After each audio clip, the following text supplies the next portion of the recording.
దేశంలో నైరుతి రుతుపవనాల ప్రయాణం వేగంగా కొనసాగుతోంది. అండమాన్ నికోబార్ దీవులను నైరుతి రుతుపవనాలు తాకాయి.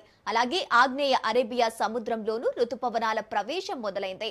వచ్చే 4 రోజుల్లో రుతుపవనాలు మరింత విస్తరించే అవకాశం ఉంది. దీంతో దక్షిణ భారత రాష్ట్రాల్లో వర్షాల కార్యకలాపాలు పెరిగే సూచనలు కనిపిస్తున్నాయి. ఇక ఈ నెల 26 నాటికి నైరుతి రుతుపవనాలు కేరళ తీరాన్ని తాకనున్నట్లు భారత వాతావరణ శాఖ అంచనా వేస్తోంది. సాధారణంగా జూన్ తొలి వారంలో కేరళకు చేరే రుతుపవనాలు ఈసారి ముందుగానే ప్రవేశించే అవకాశం ఉందని అధికారులు చెబుతున్నారు.